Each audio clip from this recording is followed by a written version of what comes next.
Olá, pessoal, sejam muito bem-vindos ao canal da Liga de Mercado Financeiro Brasileira. Hoje nós vamos fazer a análise de pré-abertura do mercado do mini índice do dia 29 de outubro de 2024.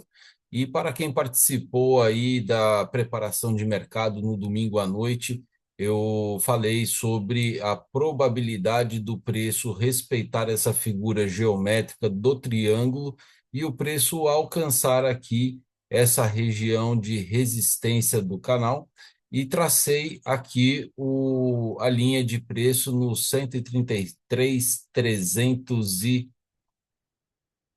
para ser mais exato, 320, tá? E o preço realmente ele conseguiu alcançar aqui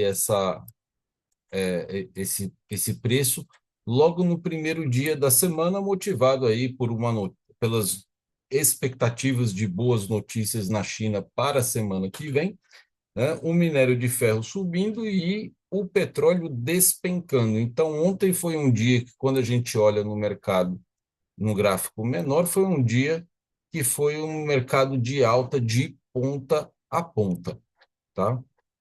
Ainda que no diário, agora sim a gente falando sobre o comportamento do preço, uma vez que esse preço alcançou essa primeira meta e vem explorar aqui uma região de resistência que está aqui no 133.780, 790, esse preço vai realmente testar e a gente vai ver se ele vai ter força suficiente para vir buscar o antigo topo histórico aqui no 136.100, ou se ele vai fazer um movimento de retorno para testar novamente aqui essa linha do superior do canal, que agora pode funcionar como suporte. Caso o preço volte a trabalhar dentro do triângulo, e aí a gente vai ter uma destinação de novo até a média exponencial de 20 períodos, o encontro com VWAP diária, ou quem sabe até mesmo até a média de 87 períodos exponenciais. Então, a gente precisa acompanhar a variação de preço dessas médias para entender como um possível suporte, tá bom? No gráfico isso no gráfico diário e no gráfico menor. Ontem eu explicava sobre as regiões de liquidez institucional e eu fiz aqui apenas duas operações, né?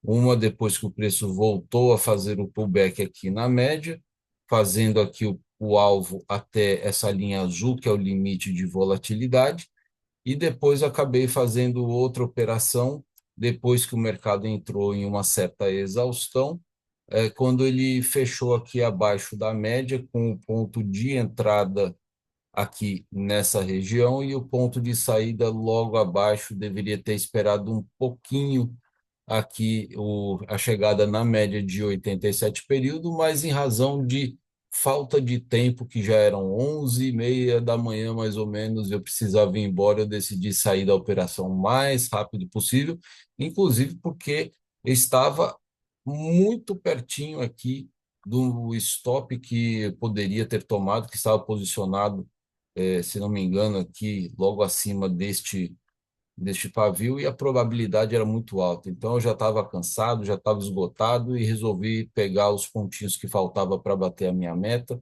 e tchau. E de lá para cá o mercado ele realmente atingiu aquela linha que eu tinha traçado no gráfico diário, que foi o 133,20, junto com uma região que eu tinha marcado que seria a região ideal para que a gente pudesse pensar aí num trade de reversão que estava junto com 1,5% do 2 MV frequência. Estando nessa região aqui, se o mercado tivesse mais tempo, era possível que ele ia fazer uma divergência de FR aqui para começar a voltar a trabalhar em baixa. E isso pode ser uma possibilidade para o dia de hoje, tá? Então, a gente precisa ver como é que estão as notícias para o dia, que a gente tem aqui às 8h30, transações correntes do dólar aqui no mercado brasileiro. Então, se houver fuga de capital dos investidores aqui, a gente provavelmente vai ter aí uma abertura com queda, com gap de baixa, tá?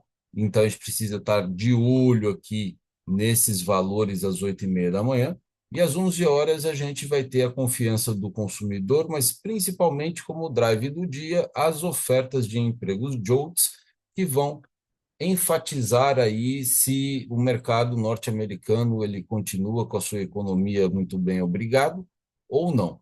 Lembrando que em ambos os casos, né, o que for bom para os Estados Unidos é ruim para o Brasil e vice-versa. Então, essa movimentação acaba tendo um espelhamento aqui na Bolsa de Valores.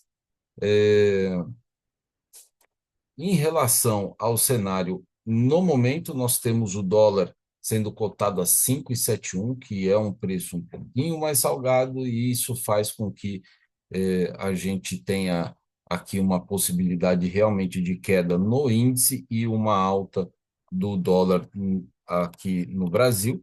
A gente tem as bolsas ligeiramente positivas, o EWZ sem marcação de percentual de crescimento, temos a Vale com 0,64 de alta, Petrobras com 0,07 de alta, e temos aqui o nosso querido Itaú, onde está você, Itaú? Bradesco a 0,75 de alta. Eu não estou achando o Itaú aqui, porque ele não está sendo divulgado no momento. S&P 500, Nasdaq e Dow Jones ligeiramente positivos, Xangai fechou a 1,08 negativo e Hansen a 0,49 positivo. Então, o mercado parece estar um pouco mais morno no dia de hoje. A Tesla está menos 2,48, apesar de uma super alta que teve aí esses últimos dias devido ao seu balanço. Microsoft e Nvidia um pouquinho negativo, e aí as bolsas mais ou menos que estão se equilibrando no jogo do mercado financeiro lá na Nasdaq. Minério de ferro, apesar de ter subido bastante e que foi um dos responsáveis pela alta do preço no dia de ontem, hoje já está trabalhando um pouquinho mais em baixa, aguardando China trazer aí as suas notícias aí de aquecimento global. E o petróleo, que ontem despencou 6%, hoje está recuperando e já está a 1% de alta. Então, hoje a gente tem um mercado que inicia de uma forma um pouco mais lateral do que no dia de ontem, tá? Que foi uma abertura mais altista, né? Temos a taxa de juros mais equilibrada e o VIX também de forma mais equilibrada, então, pelo menos no início, até a abertura do mercado à vista, a menos que alguma coisa interessante venha acontecer, que provavelmente vai ser a notícia que vai acontecer às 8h30 da manhã sobre os investimentos estrangeiros aqui no Brasil, nós poderemos ter aí uma volatilidade interessante no mercado. Então, vamos ficar de olho nas notícias às 8h30 e cuidado no dia de hoje. Um abraço, tchau, tchau.